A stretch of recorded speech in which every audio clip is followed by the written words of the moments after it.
Welcome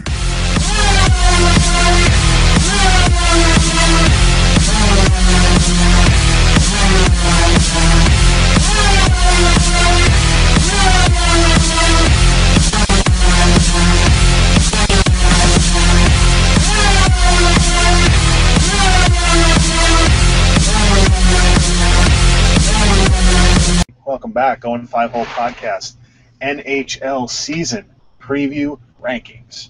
We're on number 29 in our countdown, the second to worst team in the league. Not the worst, but pretty damn close. They too might get Connor McDavid to keep the theme rolling with this countdown. Our 29 team may be surprising for some people. The Vancouver Canucks. Not for me.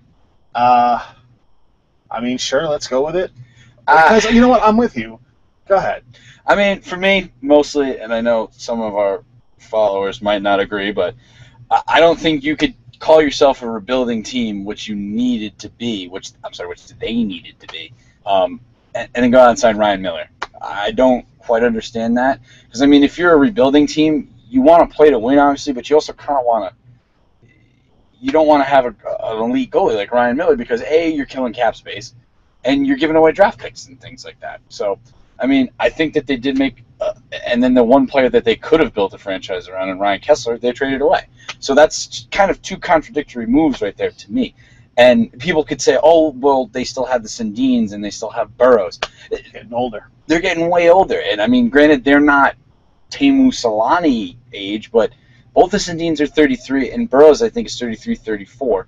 The defense is getting older with Edler and I can't even think of the other guy's name, but yeah, right, it's an older core, and they didn't bring anybody in. They brought in Derek Dorsett to I mean, I love Derek Dorsett when he was on the Rangers, but he's a fourth line player. Yes, and I just don't see this team doing anything spectacular. Yeah, well, I mean, new coach is going to probably be some positive change. I can't imagine Torts was good if you fired him after 1 year. Yeah, I think that was he's got to pick up the mess when he still has all those like Sestito and Cassian guys there. Those guys are of the NHL's past and come and gone. Their time is there's room for them now on the fourth line, but in the new NHL, those guys are not third line times, and the dump chase doesn't work anymore. I think the worst thing Vancouver could have done was let AV go, which I'm really glad they did to the Rangers, but I mean that's something completely different. But and then signed John Tortorella, who he did well at the Rangers, but that time that time is come and gone.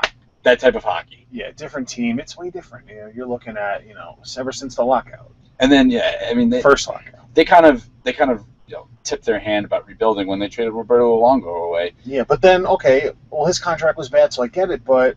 How many years did he have left? Really? A lot. Yeah.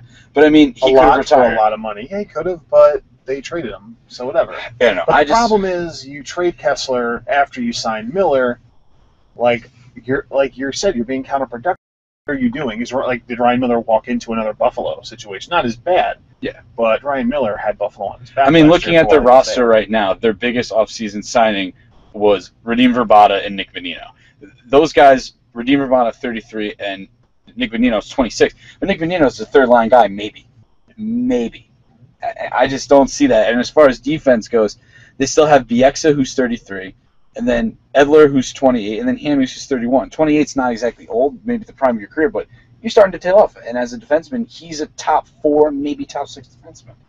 I don't know. I don't see this team having the firepower, and I just don't like the moves they made in the offseason to call themselves a rebuilding team and then go out and spend $18 million on Ryan Miller.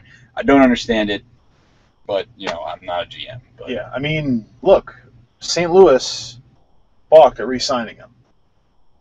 Maybe that's telling you something, and St. Louis went with the goalies they have, which we'll get to, blah, blah, blah, later on the countdown. But now he comes to Vancouver with a shell of a team. Maybe, you know what? Maybe best case scenario for Vancouver, Ryan Miller carries his team into like an 8 seed. But I don't even see that. I don't think they have the goal scoring to do that. I mean, unless the Sundins play out of their mind. And Burrows plays well as well. But I mean, personally, I think maybe the only reason I think they could sign Ryan Miller is to maybe coach Markstrom, who they think maybe could be the future. I don't know. That's not my decision to make. Maybe that's the silver lining I'm looking at it as. Yeah. I mean, the only upside I think Vancouver has is they have a young kid in Shinkrook, who's a really young talent and hopefully does something with his career. But right now he's set up to fail, and that team's set up to fail, and Ryan Miller's especially set up to fail. He's going to be in another Buffalo situation. Yeah, I agree. And again, I'll say it now: take these rankings with a grain of salt. So, we're going to be wrong. Yeah, but who knows? This is not why you play the game on paper. No, but we're putting it on paper for all of you. We're putting it on YouTube and Twitter. Follow us. Yeah, all the info's right down here. I believe. Yeah, right down here. Kill him. Come back. Number 28. Peace. Kill him.